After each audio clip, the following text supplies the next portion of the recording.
Put the heading.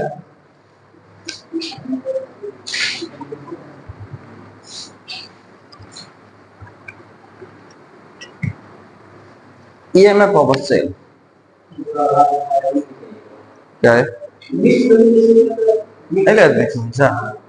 Mix combination series parallel था ना रे। अरे सीरीज और पैरेलल जब दोनों बनता है ना उसको मिक्स कॉम्बिनेशन बोलते हैं, ठीक है। तो जैसा मतलब उसके बाद लिखो ये हरी डालो ना।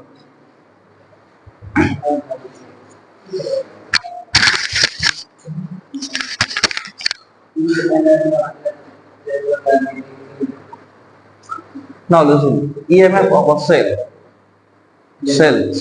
EMF मतलब होता है इलेक्ट्रोमोटिव फोर्स। क्या होता है?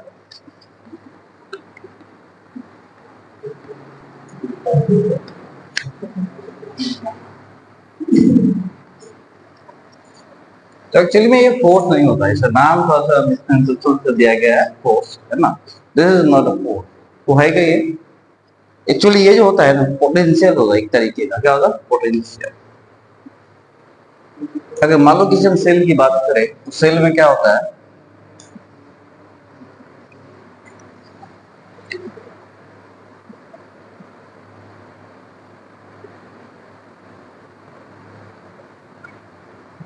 पॉजिटिव और नेगेटिव।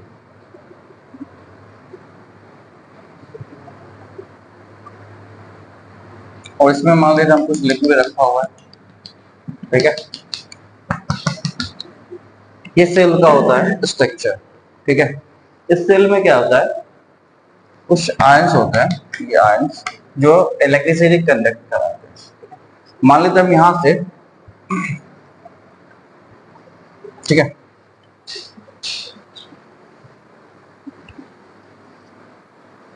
ये जो पॉजिटिव टर्मिनल नेगेटिव टर्मिनल है, यहां से कोई भी ऑब्जेक्ट और या कोई भी बल्ब के बारे में मान लेते हैं फिलामेंट है, उसको हम लगा दें, कोई रेजिस्टेंस लगा दिए मान लेते हैं, ठीक है। क्या ये रेजिस्टेंस? रेजिस्टेंस के बारे में पता है तुमको क्या होता है? नहीं पता है? ओके। तो ये रेजिस्टेंस यहां से करंट चलेगा, इस रेजिस्टेंस के द्वारा यहाँ तक आ जाएगा। यहाँ तक क्लियर है? ठीक है। सेल कैसे काम करता है इसके बारे में हम बता रहे हैं, ठीक है। बात समझ रहे हो? तो सेल जो होता है एक सोर्स होता है पोटेंशियल डिफरेंस का। क्या होता है? तो इसका थोड़ा सा दो तीन पॉइंट हम लिखते हैं सेल के बारे में। Cell is the source of energy. ये किसी भी सर्किट में एनर्जी देता है, ठीक है। ओके, पहली बात ये। दूसरी बात,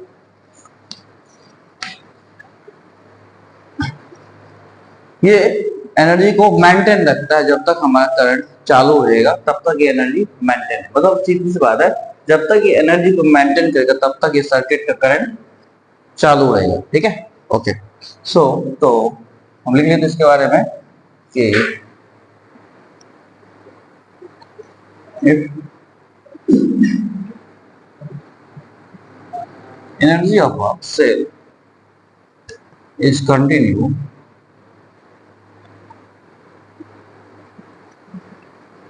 then current will flow through the circuit। तो करंट कब तक चलेगा सर्किट से? जब तक इसमें पोटेंशियल डिफरेंस मेंटेन रहेगा, ठीक है।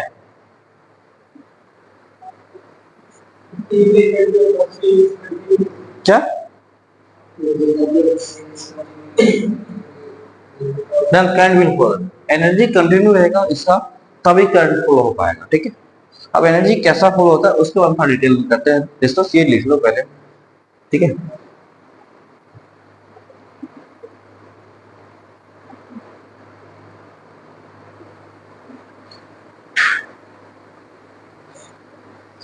तो ये कह सकते हो कि इलेक्ट्रिक फील्ड जो होता है क्या करते हैं? Maintain the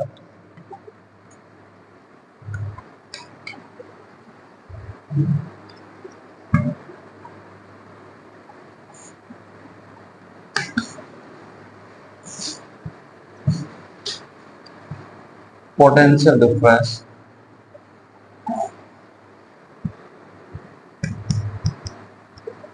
continue. हाँ, पॉइंट वाइज लिख लो।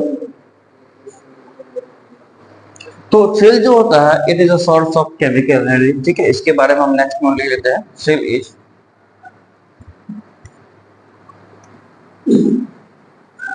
सोर्स ऑफ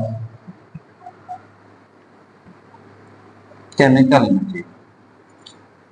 ये केमिकल एनर्जी से इलेक्ट्रिकल एनर्जी में कन्वर्ट करता है, ठीक है। तो ये जो भी एनर्जी है केमिकल को किस में करता है कन्वर्ट, इलेक्ट्रिकल, ठीक है। ये ध्यान रखना।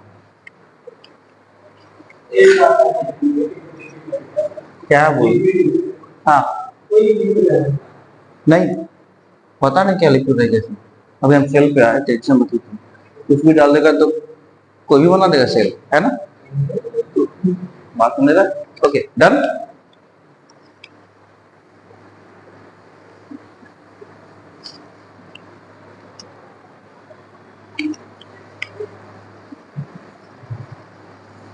तो इसमें दो प्लेट होगा, निगेटिव वाला होता है क्या, कॉपर का, और पॉजिटिव वाला होगा जिंक का। और इसके अंदर जो सॉल्यूशन है वो होता है सल्फ्यूरिक एसिड। क्या होता है, पहले के टाइम में H2SO4 आता था, अभी तो आ रहा है लेड ऑक्साइड बैटरी, ठीक है। उससे भी ज्यादा एडवांस हो गया लिथियम आयन बैटरी, हमारे जो मोबाइल में काम करता है वो, या जो अभी अच्छे अच्छे जगह पे यूज होता है लिथियम आयन बैटरी। बहुत हल्का होता है और जिसका तो लास्टिंग जो होता है हमारे नॉर्मल बैटरी से बहुत ज्यादा होता है, ठीक है। लिथियम आयन बैटरी जो होता है लास्टिंग, LASTING। तो ब्लास्टिंग सुनता है, लास्टिंग बोले तो कान खराब है।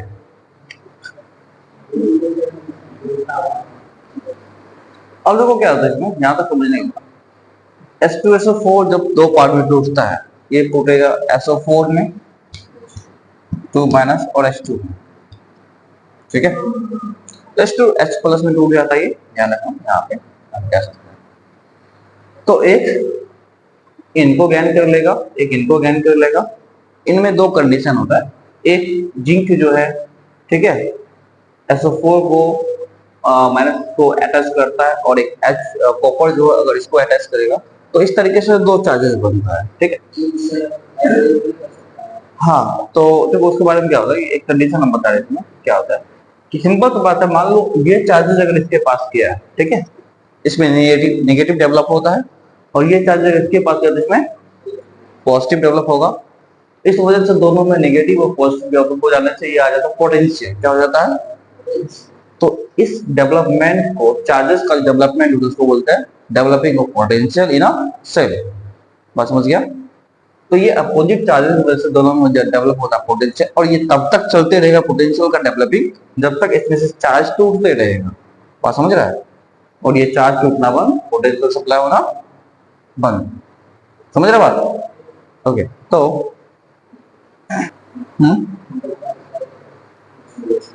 ओके, तो ये SO4 जो होता है ये एक्चुअली इलेक्ट्रॉन इससे इंपार्ट करके और ये इसमें पुट करके कुछ इलेक्ट्रॉन ये इसके अंदर से, है ना, देखो ये इससे इलेक्ट्रॉन लेके न्यूट्रल बनेगा, ये इससे लेकर के ये इसको इलेक्ट्रॉन दे करके पॉजिटिव बनता है, ठीक है। बात वही हुआ, तो इनसे बन जाता है पोटेंशियल डिफरेंस। अब पोटेंशियल डिफरेंस ये हो गया। अभी मान लो यहाँ पे कोई कंडक्टर नहीं लगा हो, यहाँ पे कुछ नहीं लगा हो, तो मेरे पास क्या बन गई है, एक बैटरी है, ठीक है, और ये बैटरी में ये नेगेटिव है ये पॉजिटिव है। बात समझ रहे हो, एक तब नेगेटिव का पॉजिटिव, और अभी कोई भी एक्सटर्नल एप्लीकेशंस नहीं लगा हुआ इसमें। तो अभी जब एक्सटर्नल एप्लीकेशन नहीं लगा हुआ इसको बोलते हैं अभी EMF। ये जो होगा इसके अंदर का पोटेंशियल उसको बोलेंगे EMF।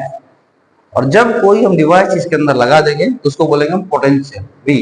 बात समझ रहा है। जैसे मान लो यहाँ पे हम एक बल्ब लगा दिया,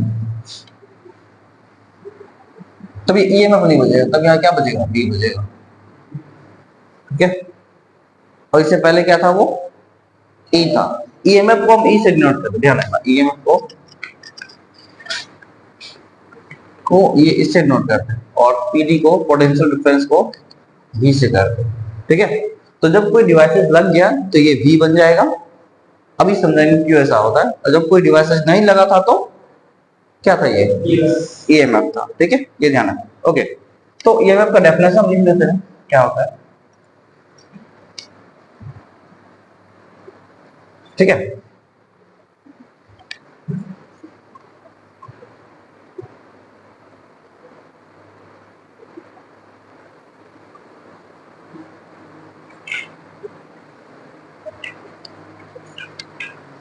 कहाँ लिया देखो, when no current is drawn from the cell and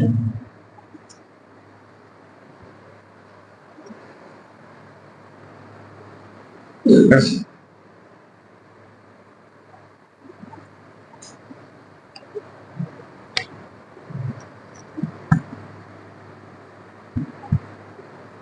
terminal voltage is called EMF। That is, तो जब इस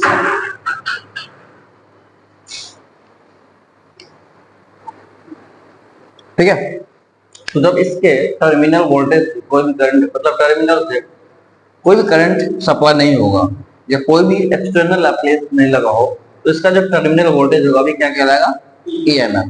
ठीक है, ध्यान रखना। अब इसको छोटा में बना के समझते हैं, दोनों में अंतर क्या होता है। ठीक है, ये दोनों में रिलेशन क्या होता है। ओके, लिखिए यहाँ पर। अच्छा, आपने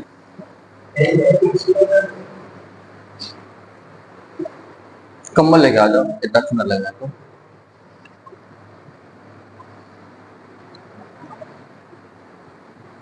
ओके, सो देखो, ये हो गया मेरे पास बैटरी, है ना, ये पॉजिटिव, ये नेगेटिव। अभी इनका जो टर्मिनल वोल्टेज है ये क्या है, इसको क्या बोलेंगे, ई। क्या बोलेंगे, ई। बस समझ गया क्यों, क्योंकि अभी इससे कोई भी डिवाइस कनेक्टेड नहीं है। अब अगर डिवाइस जब कनेक्ट हो गया, ठीक है, हालांकि ये सीबीएसई में नहीं, टेंशन मत लो, सीबीएसई में इसका रिलेशन भी नहीं है और डेरिवेशन भी नहीं है, नहीं है, वही तो बताया नहीं है। तो ये आईसीएसई में बस याद रखना। सबसे मजे की बात है, अगर ये तुम लोग भूल भी जाओगे तो कोई दिक्कत नहीं है ना, बोला नहीं है, क्योंकि न्यूमेरिकल तुम्हारा जो मास्टरिंग न्यूमेरिकल्स बुक है टीएमएस, उनमें इसका क्वेश्चन है दिया हुआ। ठीक है, ध्यान रखना। ओके, तो ये हो गया मेरे पास ई।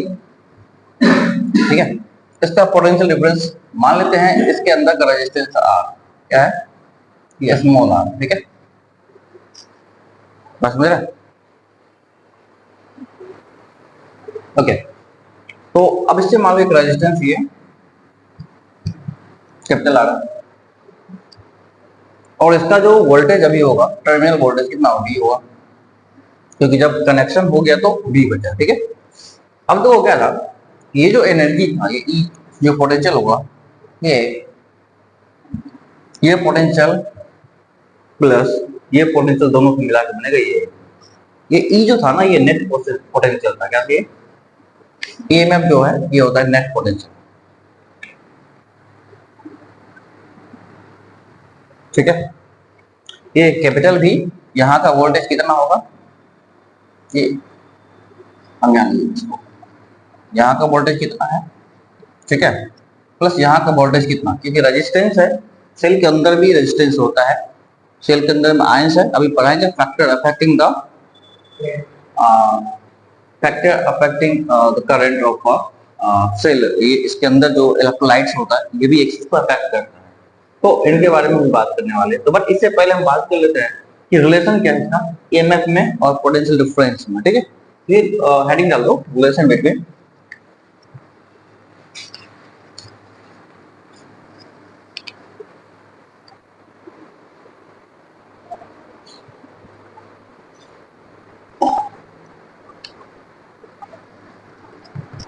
EMF and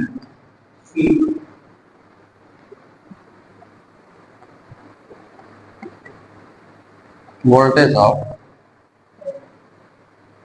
cell. ओके,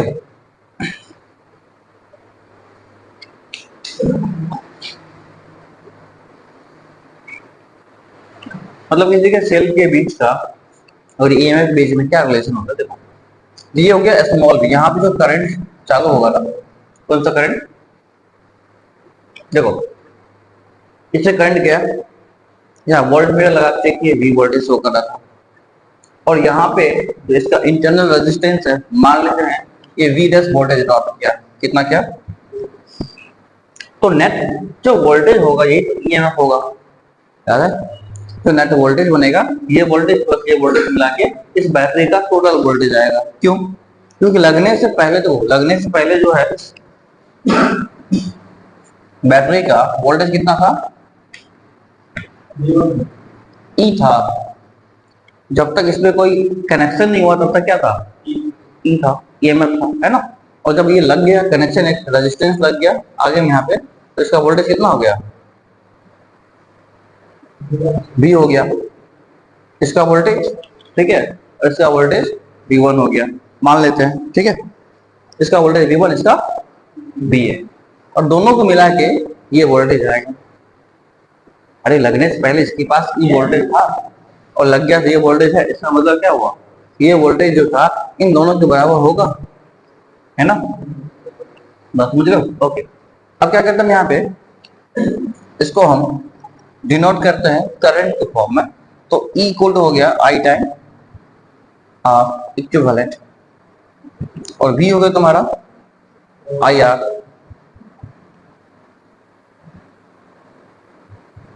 या इसको अभी E रहने दो, इसको बाद में चेंज करेंगे यहाँ पे, अभी E रहने दो, IR हो गया और V हो गया, तो वो करंट है ना, तो हमेशा जो ध्यान रखना करंट सीरीज में सेम होता है, ये पहले तो लोग बता चुके, सीरीज में करंट सेम होता है, यहाँ से करंट आएगा सेम करंट जाएगा, ठीक है, यहाँ से सेम करंट, मतलब ये हो गया तुम्हारा IR हो गया। तो इन दोनों से हम कॉमन ले सकते हैं, E इक्वल टू हो गया I कॉमन ले लो, R प्लस R हो गया, ये तुम्हारा एक इक्वेशन तो ये बनता है, बाकी और भी इक्वेशन है, इसको लिखो फिर और हम बताते हैं यहाँ पे, इसी को ट्रांसफॉर्म करके और भी इक्वेशन आता है।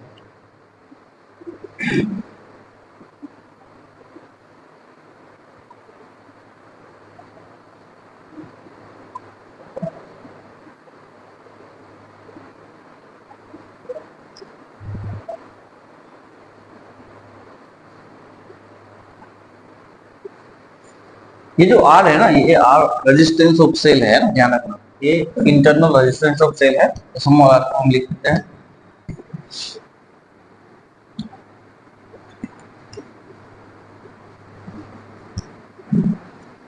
और दूसरा ये कैपिटल R है, ये रेजिस्टेंस है किसी डिवाइस का, ठीक है, ये E हो गया, ये मान लो सेल।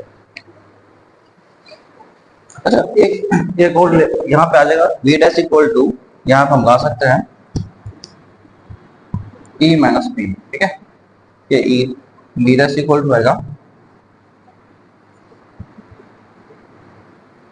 ये सारे रिलेशन, और I इक्वल टू यहाँ से ये दो नीचे आ गया, तो हमें I निकाल सकते हैं, I इक्वल टू आ गया मेरे पास E time R plus R,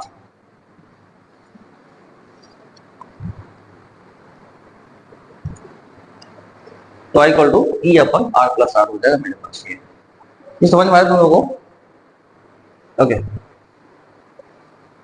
affecting EMF, EMF को कौन कौन सा फैक्टर इफेक्ट करता है?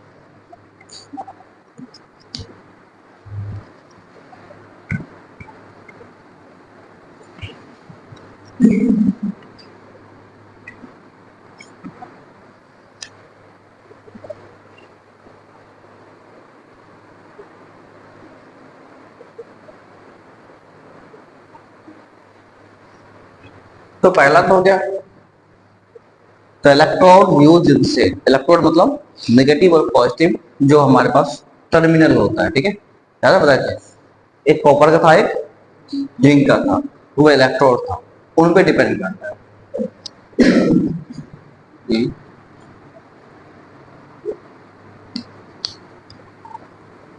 से दूसरी बात है इसमें, तो electrolyte that is used in cell, जो सॉल्यूशन यूज हुआ था उसको इलेक्ट्रोलाइट बोलते हैं, ठीक है। तो उन सॉल्यूशन पे भी ये ईएमएफ डिपेंड करता है, ठीक है।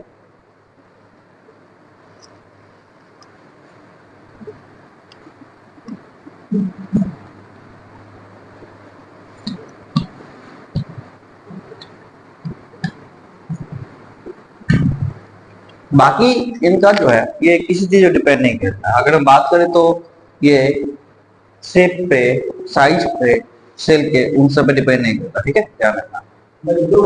हम्म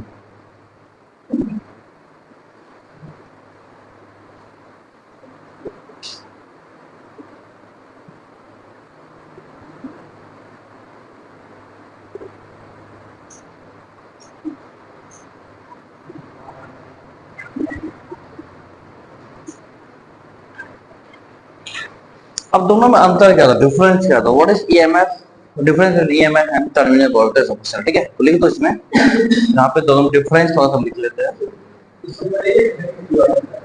क्या डिफरेंस था, वो रिलेशन था, हम डिफरेंस बोल रहे हैं। ओनली द डिफरेंस बिटवीन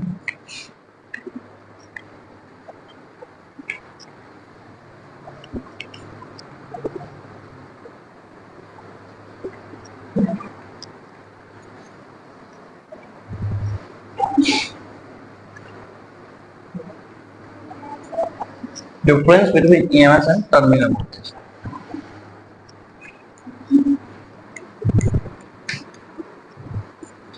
ठीक है। इन दोनों में क्या डिफरेंस होता है, देखो पहला डिफरेंस हम बात करते हैं यहाँ पे, दोनों को दो पार्ट में बांटो, जब भी डिफरेंस आप तो इस तरीके से लिखा दो, ठीक है। एक में होगा ईएमएफ से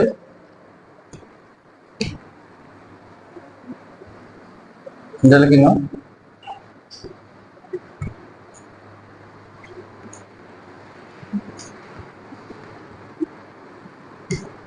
टर्मिनल वोल्टेज, ठीक है।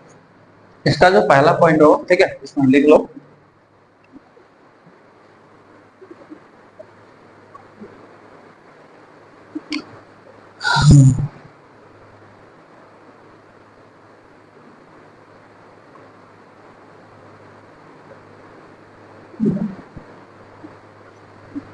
तो ये होगा, it is major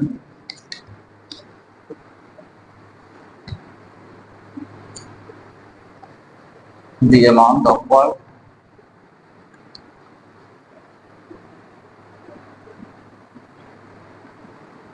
done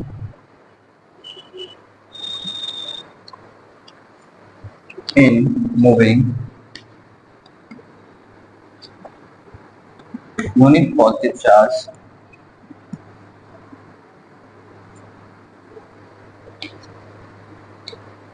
from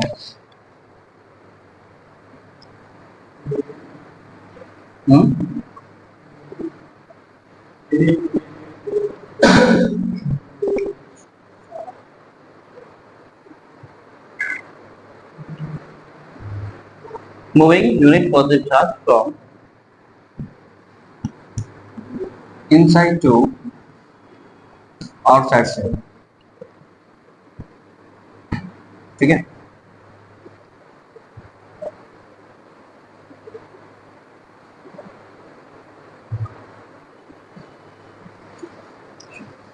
अब टर्मिनल वोल्टेज होता है ये पहला पॉइंट लिखा, ये it is measured the amount of work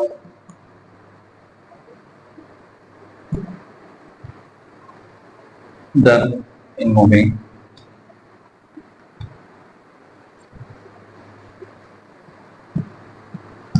unit positive charge, आगे गड़बड़ हो जाएगा, देखो from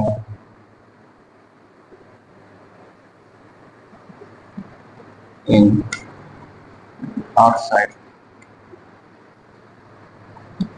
the circuit। तो इस सर्किट के आउटसाइड में सिर्फ काम करता है, या सर्किट के इनसाइड आउटसाइड दोनों के लिए काम करता है, ये मैं बस समझ लो। इनसाइड आउटसाइड दोनों को मिला के ईएमएफ बनेगा, इस आउटसाइड के लिए टर्मिनल वोल्टेज बनता है, ठीक है।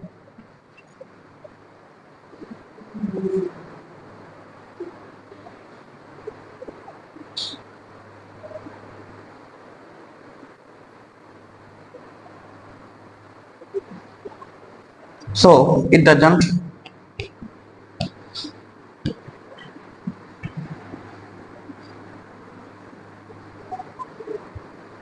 on the amount of current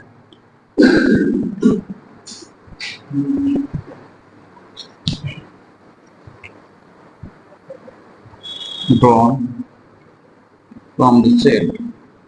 ये सेल से कितना करंट गया उस पर डिपेंड नहीं करता है, ठीक है, और ये डिपेंड करता है उस पर कितना सेल से करंट गया, ठीक है।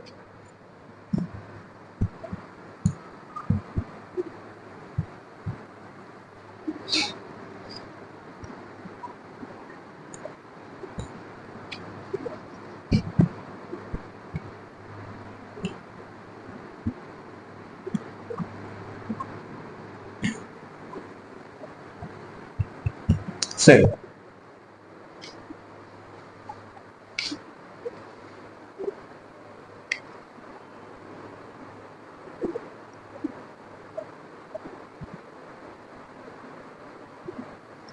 चल एक पॉइंट इसमें और लिखना था, लास्ट पॉइंट है इसका।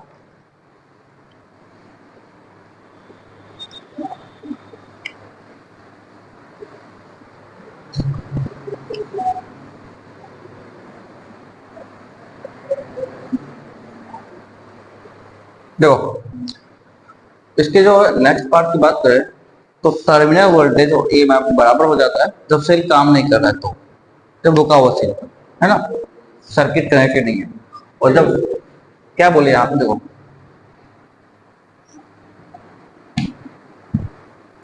अब इसका ईएमएफ और टर्मिनल वोल्टेज बराबर है, ठीक है।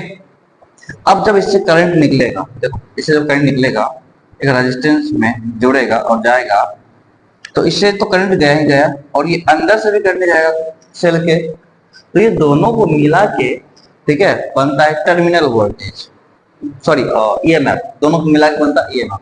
ये अंदर का रेजिस्टेंस और बाहर का रेजिस्टेंस, अंदर का करंट बाहर का करंट, और इनसाइड वोल्टेज आउटसाइड वोल्टेज, दोनों को मिला के बनता है इसका ईएमएफ। और लेकिन क्या होता है, अब बताओ इसका जो एक्चुअली ईएमएफ होता है वो, ठीक है, और वोल्टेज अभी अलग अलग है जब काम हो रहा है तो, ठीक है।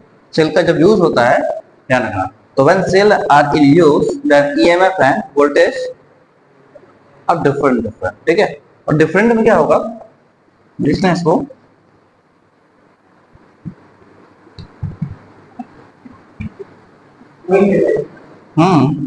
Then EMF and voltage is different, ठीक है। और ईएमएफ ज्यादा होगा या वोल्टेज ज्यादा होगा, सोच के बताओ हमें इसमें जब सेल यूज हो रहा है तब।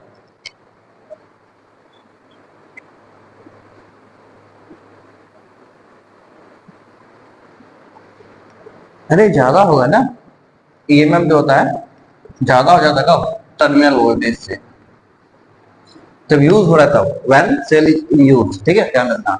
क्योंकि पता है ना ई इक्वल टू होता है तुम्हें बी प्लस बी डैश होता है ना, इन दोनों को जोड़ेंगे तब ये आता है, तो इसका मतलब इससे तो पक्का ये बड़ा होगा, है ना।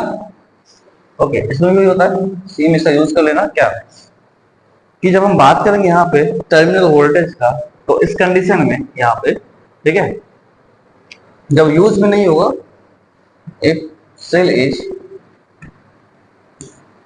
Not in use then E M F equal to हो जाएगा वोल्टेज के बराबर, जब यूज में नहीं होगा, ठीक है।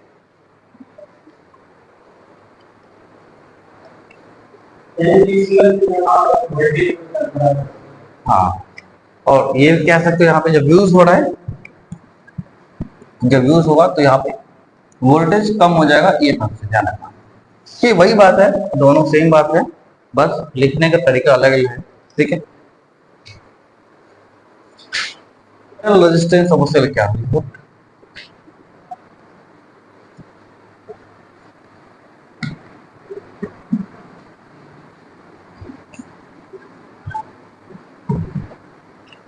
ये होता है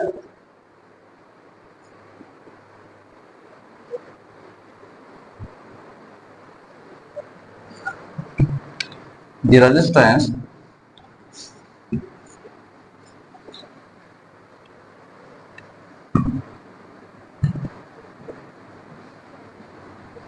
offered by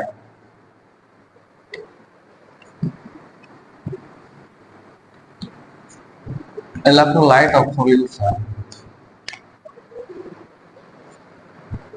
The resistance offered by electrolytes of solution.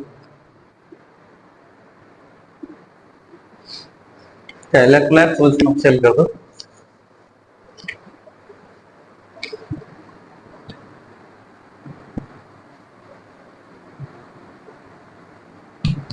to follow the current that is called internal resistance.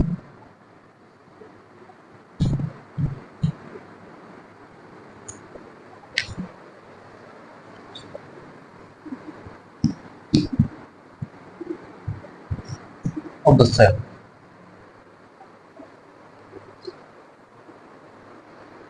अब इसका एक फॉर्मूला हो देखो स्मॉल आर इक्वल टू होता है स्मॉल बी अपॉन आई क्या होता है स्मॉल बी और वी डैश अपॉन आई अच्छा स्मॉल वी डैश की अगर बात करिए होता है ई माइनस कैपिटल बी याद है देखो वी डैश इक्वल टू हमको बताया वी डैश इक्वल टू होता है ई माइनस बी होता है अपन आई और आई को ले सकते हैं बी अपन आर है ना तो ए माइनस बी अपन बी बाई आर ये आर ऊपर चला जाएगा है ना मल्टीप्लाई जिस अपन ये ऊपर चला जाएगा ठीक है तो आर इक्वल टू बन जाएगा इसको हाँ इसको अलग अलग डिवाइड कर ये बन गया e by b minus d by b time r so ये इक्वल टू हो गया आर इक्वल टू हो गया ई बाई बी माइनस का 1 टाइम आर एक नया फॉर्मूला बनता है इंटरनल रेजिस्टेंस का